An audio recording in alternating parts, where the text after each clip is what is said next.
시편 49편 1절부터 마지막 절까지 어리석은 자에 대한 말씀입니다. 어리석은 자가 자기를 축하하고 스스로 내세우고 하는 것 또는 장담하는 자랑하는 자 이런 표현도 6절에 나오는데 이런 자들을 부러워하지 말아라 또는 두려워하지 말아라. 부러워하고 두려워하고 비슷한 이야기입니다. 그래서 오늘 이 본문은 먼저 1절로 5절이 첫 번째 문단으로 시작을 합니다. 총 한 7개의 문단으로 나누어서 말을 할 수 있어요. 1절로 5절, 그리고 6절로 8절, 9절로 12절, 13, 14절, 15절, 16, 19절, 20절. 이건 문단 나누는 것은 이해하기 위한 거니까 크게 중요한 것은 아닙니다. 1절로 5절을 보면 이 시인은 자기가 깨달은 말을 말할 테니 들으라 해서 들으라라는 말을 계속 강조를 합니다. 뭇백성들아 이를 들으라. 세상 거민들아 귀를 기울이라. 귀천 빈부를 막론하고, 그러니까 모든 사람들이 다 내가 깨달은 말을 들어라 라고 지금 말을 합니다. 내 입은 지혜를 말하겠고 마음은 명철을 읊조리르라.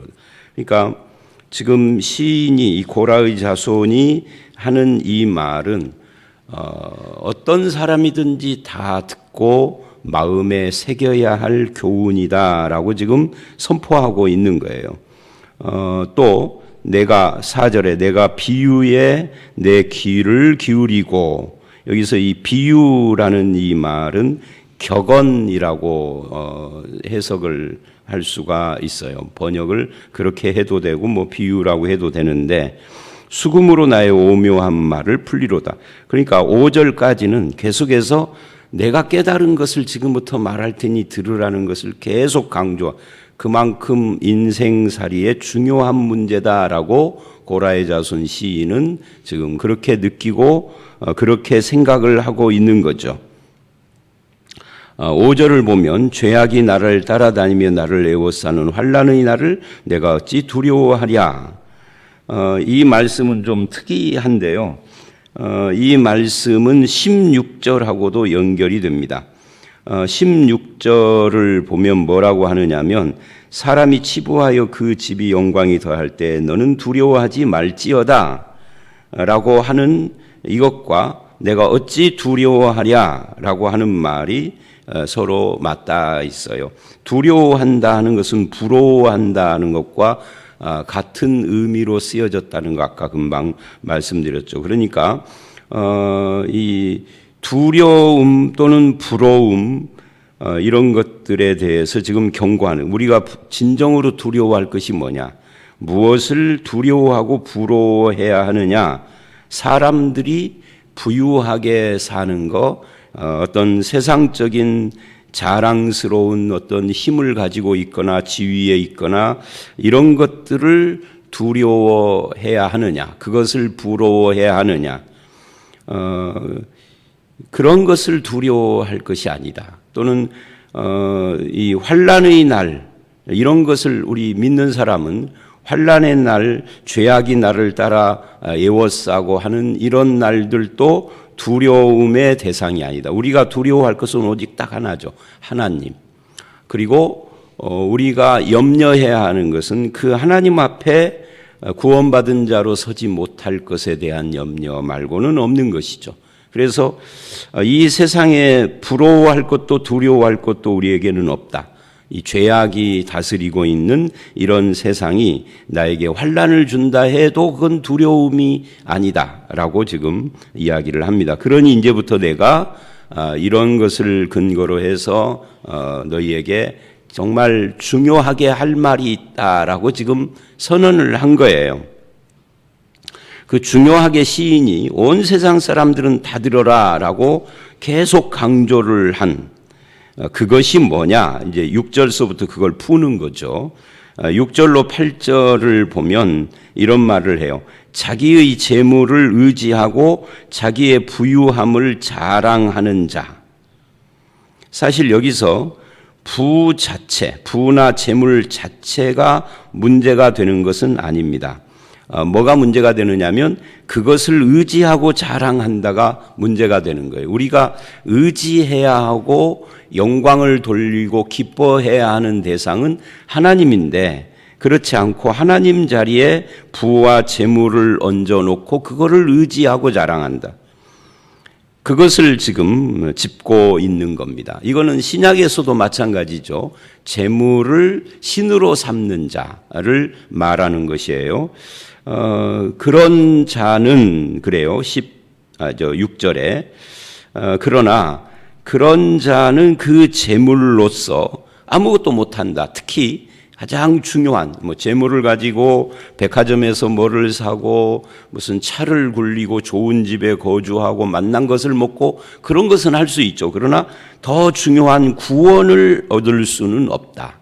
그게 7절 말씀이죠. 그를 위한 속전을 바치, 속전이라는 것이 우리의 생명 대신 이렇게 구속, 속전, 나를 속량한다는 의미로 바치는 거예요. 그걸 뭘로 바치죠? 동전으로, 돈으로 바쳐요. 근데 아무리 부유해도 속전을 못 바친다. 이게 말이 이상한 거죠. 왜냐하면 돈으로 바치는 것이 속전인데, 근데 여기서 말하는 속전은 그런 돈을 말하는 건 아니죠. 구속을 말하는 겁니다. 그러니까 돈으로야 한꺼번에 내 평생에 바칠 반세겔의 속전 1년에 한 번 내는 걸 평생 동안 것을 한꺼번에 낼 수도 있겠죠. 까짓거 내가 돈이 많으니까 나 100만 원 낼게. 나 죽을 때까지 이걸로 땡치자. 죽을 때까지 반세겔 계산해봐야 100만 원 안 되는데 나머지는 제사장 너네들이 가져. 인심 쓸 수 있죠. 돈 많으면 1000만 원 낼 수도 있죠. 1000만 원. 근데 그게 하나님께 속전은 안 되는 거죠. 그래서 그 이야기는 구원과 속전을 못 바친다. 구원을 못하고 이 속전은 반세겔의 아주 적은 돈이지만 하나님은 그건 돈으로 받는 것이 아니다. 형식은 돈이지만 실은 돈보다 더 귀중한 의미를 가지고 있죠. 액수와 상관없이 속량은 하나님의 은혜로 되는 거기 때문에 왜 반세겔이냐면 아주 가난한 사람도 얻을 수 있도록 하신 거죠. 그래서 이것은 부하고 상관이 없는 것이다 하는 것을 말하고 있어요. 8절은 그들의 생명을 속량하는 값이 너무 엄청나서 이게 참 재미있는 말이에요. 속전이 반세겔인데 우리나라로 말하면 50원짜리 동전 또는 10원짜리 동전 이런 건데 너무 값이 엄청나서 그래요. 그러니까 속량은 단순히 반세겔이라는 돈으로 되는 것이 아닌 거죠. 하나님의 구원의 은혜인데 그 구원의 은혜는 값이 어떻게 되죠? 값을 매길 수 없을 만큼 비싼 거죠. 그래서 은혜인 거예요. 은혜라는 것은 값없이 주는 건데 값없이 주는 이유가 그건 인간이 도저히 그것을 치룰 능력이 없기 때문에 값없이 주는 거거든요. 만약에 우리를 구원하는 그 은혜가 우리가 충분히 감당할 수 있는 것이라면 값없이라고 하지 않으셨을 거예요. 그래서 값없이라는 말은 역설적으로 싸구려다라는 말이 아니라 너무 비싸서 우리가 감당 못하니 하나님이 대신하셨다라는 뜻에서 은혜라고 하는 것이지 은혜는 싸구려라는 의미가 아닙니다. 대가와 공로를 바라지 않는다, 원하지 않는다 이 말은 네가 그거를 치룰 능력이 없음을 내가 알고 라는 그런 뜻을 품고 있는 거죠. 그러니까 여기서 너무 값이 엄청나다 이렇게 말을 한 거예요. 그 값이 어느 정도 될까요? 구원의 이 은혜, 속량하는 값이 어느 정도 되느냐면요. 하나님의 아들을 바쳐야만 겨우 될 수 있을 만큼 비싼 거예요. 이게 하나님의 아들이기 때문에 비싼 것이 아니라 보세요. 하나님의 아들이 아니라 저와 여러분의 아들이라 해도 절대 못 바치는 거죠. 자녀는 값으로 환산할 수 없을 만큼 비싼 존재잖아요. 누구에게? 남이 아니라 부모인 나에게. 하나님에게도 마찬가지인 거죠. 그런데 그 자녀를 십자가에 내줌으로써 우리를 속량하시고 속전으로 들이시고 구원의 은혜를 베풀어 주셨는데 이거는 값으로 계산할 수 없으니까 너에게 비싼 것이다. 도저히 감당할 수 없는 엄청.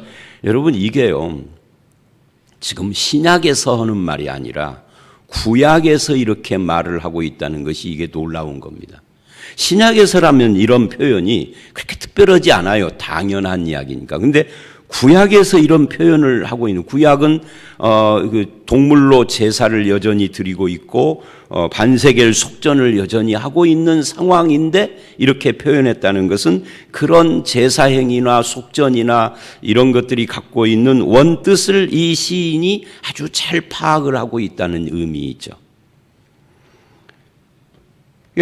이 하나님의 속량하시는 은혜는 이건 그야말로 인간이 감당할 수 없는, 하나님만 하실 수 있는 그런 값을 매길 수 없을 만큼 엄청난 선물이다. 재물로는 불가능하다 하는 것을 지금 이렇게 우리에게 가르쳐 주고 있는 겁니다. 아무리 내가 엄청난 재물을 바쳐도 구원은 불가능하다. 그러니 부자가 재물을 의지하고 자랑하는 건 어리석은 거다. 그거 가지고는 구원도 못하고 속전도 내지 못하는데 뭐 자랑하느냐, 그런 이야기죠.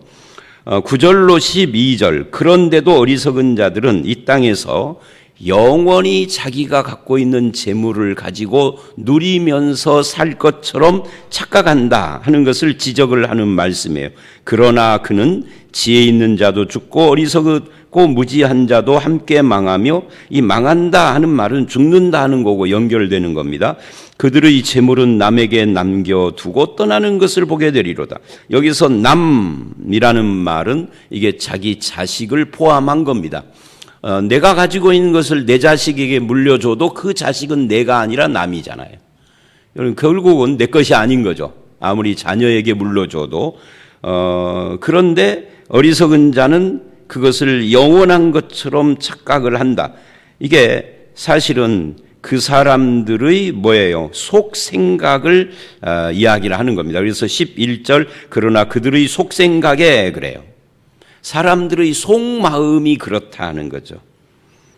결국 그들의 집은 영원히 있고 그들의 거처는 대대 이르리라 하여 토지를 자기 이름으로 부르는도다. 이게 참 재미있는 표현입니다. 여러분, 이 말씀은 당연한 것을 비판한 거예요. 토지를 내 이름으로 등록을 하는 거지 누구 이름으로 하겠어요? 내 이름으로 하지. 근데 왜 토지를 자기 이름으로 등록을 하고 부르는 것을 비판을 하느냐면, 이게 사실은 청지기 정신이 빠졌다를 말하는 겁니다. 근본적으로 하나님의 것이다 하는 이야기를 합니다. 그래서 이 말씀을 근거로 해서 등기부 등본을 작성한다든지 뭐 집이나 토지를 내 이름으로 뭐를 한다든지 하는 건 하나님 앞에 죄다 이렇게 말하면 안 돼요. 그 이야기가 아닙니다. 그러는 인간의 속마음을 지금 이야기를 하는 겁니다. 이게 내가 등기부 등본에다가 우리 집이나 토지를 내 이름으로 올려도 내 마음이 이것이 하나님이 주신 선물이요 하나님의 것인데 내가 사용하고 있으니 참 감사하다라고 하는 이 마음을 잃지 않았으면은 그건 비판의 대상이 아닌데, 속마음도 이건 내 재산이고 내 것이고 내 자식 내 후손 영원히 대대로 물려가면서 우리 것이다 라고 하는 그런 마음을 갖고 있다면 그거는 불법이라는 거죠. 이스라엘 사람들에게, 하나님을 안 믿는 사람들이야 뭐 그런 거 말할 필요도 없는 것이고, 이게 청지기 정신 이야기하는 거예요. 주인이 하나님인데 자기가 주인인 것처럼 생각하고 있는 이것을 지금 지적한 겁니다. 소유주이신 하나님께 우리가 잠시 이 땅을 사는 동안 빌려 쓰고 있는 거잖아요. 내가 죽으면은 뭐 내 자식의 이름으로 가더라도 내 것은 아닌 거니까 놔야 하는데 우리는 그 생각을 않는다는 거죠. 영혼을 못 바라본다 하는 거예요. 그 다음에 13, 14절, 이게 어리석은 자, 바로 이것이 어리석은 자의 길이다. 바로 이것이 뭐예요? 바로 6절서부터 12절까지 이것이 어리석은 자의, 성경이 말하는 어리석음의 핵심은 하나님을 자기 생각과 삶에서 배제하는 거예요. 이게 어리석은 거예요. 그들의 말을 기뻐하는 자들의 종말이로다. 어리석은 자들은 죽음과 죽음 이후의 삶을 생각하지 않고 사는 거죠. 즉 영원을 생각하지 않으니까 하나님도 고려의 대상이 아니에요. 자기 인생을 결정할 때 뭐 하나님이라는 것은 일주일에 한 번씩 주일날 교회 가면 생각하는 것이지 월요일부터 토요일까지는 하나님하고 아무 상관 없는 그런 삶을 사는 거, 이게 어리석은 자의 길이고 종말이다. 그들은 양같이 수월에 두기로 작정되었으니, 이 수월이 무덤인데 죽음을 말하기도 하고, 여기서는 죽음보다 더 깊은 이 멸망 또는 심판에 대한 이야기를 하고 있는 겁니다. 사망이 그들의 목자일 것이라 정직한 자들이 아침에 그들을 다스리니 그들의 아름다움은 소멸하고 수월이 그들의, 그러니까 멸망에 대한 이야기를 합니다. 자기들의 죽음과 죽음 이후의 하나님의 심판 이런 거 전혀 생각하지 않으니 이게 어리석은 자들이다. 이게 누구예요? 돈을 의지하고 그것을 자랑하는 자들의 삶이다. 그러니 6절로 14절 말씀이 이 시인이 온 세상 만민에게 하고 싶은 중요한 메시지였던 거죠. 그러면서 이제 15절에 그러나 하고 반전을 합니다. 그러나 지금까지는 이제 하나님이 없는 자들의 삶, 겉으로는 종교적으로는 하나님이 있지만 그 마음 깊은 곳에는 하나님을 인정하지 않는 그런 삶, 그런 사람들의 잘못된 태도를 지적을 했다면, 이제는 자기 자신을 이야기하는, 그러나 하나님은 나를 영접하시리니 이러므로 내 영혼을 수월의 권세에서 건져내시로다. 구원자는 하나님이시다. 돈으로 되는 것이 아니다. 하나님이 나를 영접하신다. 이 선언이 세상의 그 모든 것을 두려워하거나 부러워할 필요가 없는 존재로 나를 세워주는 거죠. 하나님의 구원, 하나님이 나를 영접하시고 받아주시는 거, 이것이 얼마나 대단한 것인지 세상 그 어떤 것도 두려워하고 부러워하지 않는 사람 되는 것을 구원받은 사람이라고 우리는 부를 수 있습니다. 구원이라는 것의 정의가 그건 아니지만 구원받은 사람들이 가지고 있는 삶의 특질을 말하고 있는 거죠. 그 다음에 이 16절로 19절을 보면 또다시 사람이 치부하여 그의 집의 영광이 더할 때 너는 두려워하지 말지어다. 그러니까 여태까지 한 말을 이제 결론으로 가는 거예요. 그렇다면 하나님이 나를 영접하시고 재물을 의지하고 자랑하는 자들은 결국 반세계를 속량도 감당 못할 만한 그런 사람이고, 하나님은 그들의 길을 영원히 종말에 이르도록 한다라는 것이 분명하다면 부러워할 필요가 없는 거죠. 그래서 5절과 16절이 연결된 거예요. 아까 설명을 한 것처럼 두려워하지 말지어다, 이 말은 부러워할 필요가 없다, 그런 뜻이기도 합니다. 여러분, 세상에 예수 안 믿고 부자 된 사람 부러워할 필요가 없습니다. 세상에 예수를 안 믿고 권력을 가진 자가 사람들을 함부로 죽이기도 하고 가두기도 하고 하는 것을 두려워할 필요도 없습니다. 왜냐하면 그들의 그 모든 것은 영원한 것이 아니에요. 하나님 앞에서. 그러기 때문에 그렇습니다. 그 역사, 성경 역사나 세상 역사를 보면 재미있는 현상들을 가끔 봐요. 특히 열왕기나 역대기나 이런 역사서 같은 데를 보면 어떤 사람이 엄청난 학살과 엄청난 음모를 동원해서 권력을 잡았는데 3일 만에 끝난 사람도 있고 하루 만에 끝난 사람도 있고, 열왕기에 보면 7일 천하한 사람들도 있고요. 많아요, 그런 사람이. 꼭 하루 3일 7일이 아니더라도 한 1, 2년 하다가 죽어버리고 망한 사람도 있고요. 그날 저녁에 망할 걸 모르고 호언장담을 했다가 그날 저녁에 망한 벨사살 왕도 있고요. 그러니까 인간은 참 어리석다 하는 거예요.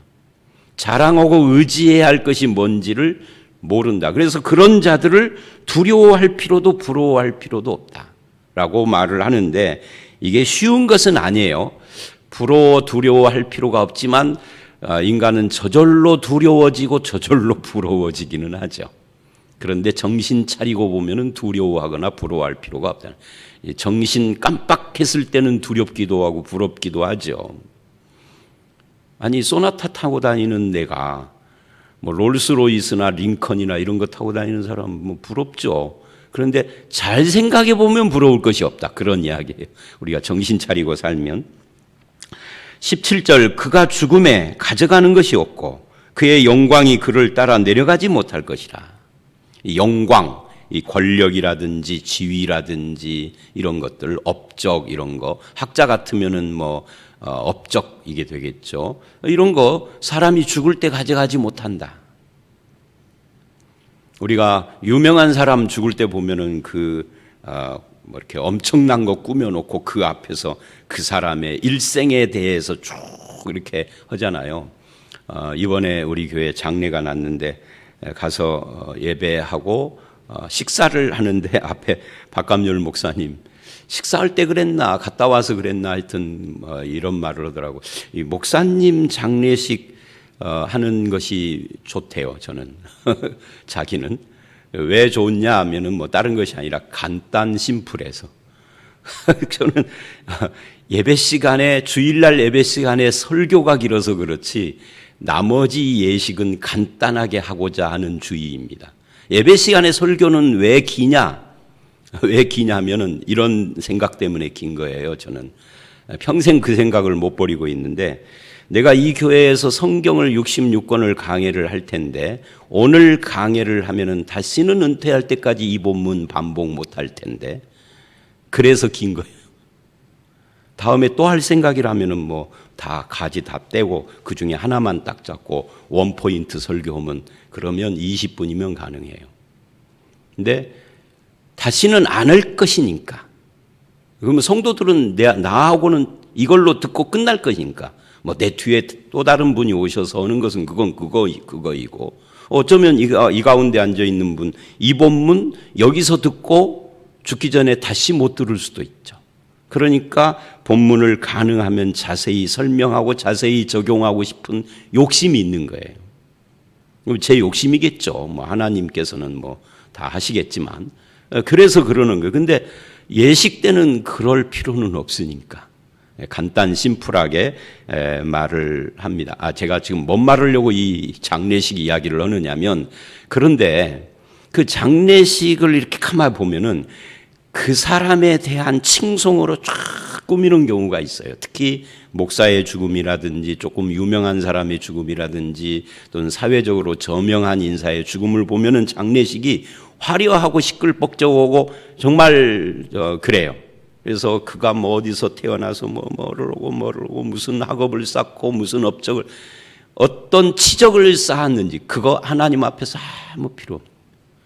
그거 다 내려놓고 가야 합니다. 하나님 앞에 갔을 때, 야, 너 왔냐? 야, 대단한 자가 왔네. 안 그럽니다. 그냥 죄인일 뿐이에요. 아니면 구원받은 사람이든지. 둘 중에 하나예요. 넌 죄인이냐, 구원받은 사람이냐.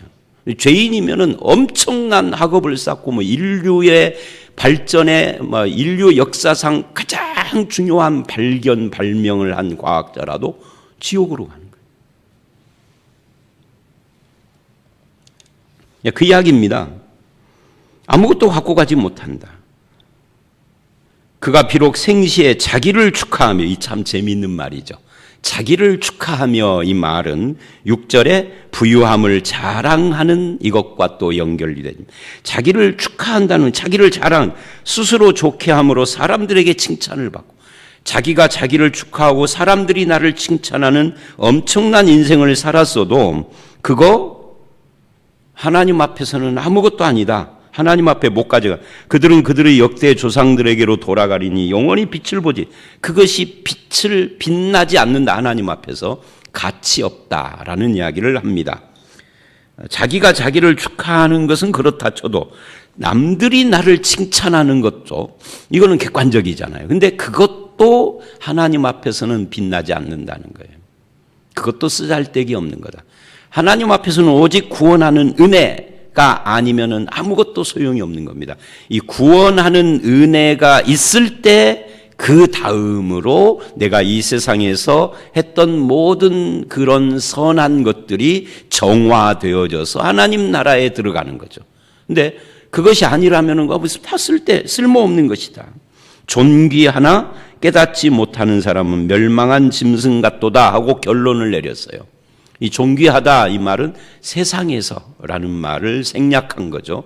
세상에서 존귀한데 지금까지 말하니 하나님 앞에서는 그것이 아무 의미가 없다 하는 것을, 이 영원과 하나님의 존재를 깨닫지 못하는 사람은 짐승 같다, 멸망하는 짐승 같다라고 마무리를 했습니다. 여러분, 오늘 말씀은 비교적 지금까지 새벽에 봤던 말씀 중에 좀 긴 축에 들어가지만 실은 복잡하지 않는 한 가지만 말하고 있는 겁니다.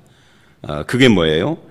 이 시인이 힘써 외치는 거, 하나님 없이 재물이나 하나님 없이 세상에서 존귀하거나 하나님 없이 어떤 것을 소유한 것이 그를 지켜주지도 못하고 하나님 앞에 갈 때 가지고 가지도 못하는 것이다. 오직 구원의 은혜, 속량하시는 하나님의 은혜를 받은 사람만이 하나님이 그를 영접하시고 그가 하는 삶에 의미가 있는 것이다 라고 말하는 것입니다.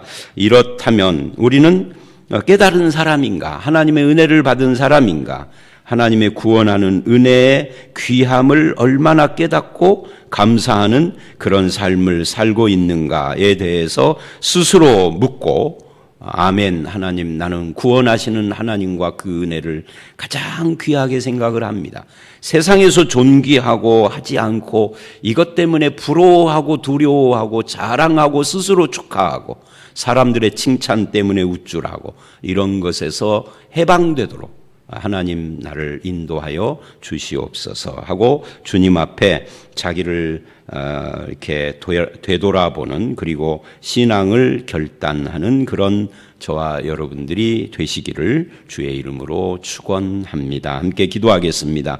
아버지 하나님, 자기를 축하하고 재물을 의지하며 부유함을 자랑하며 세상에서의 권세와 존귀함을 내세우는 이 어리석은 자들을 지적을 하면서 그것은 반세계를 속전도 감당할 수 없으며 세상 떠날 때 하나님 앞에 가져가지도 못하는 그런 것임을 지적을 하면서 어리석은 자들의 그런 모든 자랑과 자기 축하하는 일들을 지적을 했습니다. 오직 하나님의 구원의 은혜로 말미암아 나를 영접하실 하나님, 수월의 권세에서 나의 영혼을 건지시는 하나님만을 의지하고 바라며 믿음으로 살아가는 저희들이 되게 하시고, 세상을 부러워하거나 세상을 두려워하는 데서 해방돼서 오직 하나님을 두려워하고 하나님을 의지하며 자랑하고 칭찬하고 영광 돌리는 그런 성도의 삶을 살게 해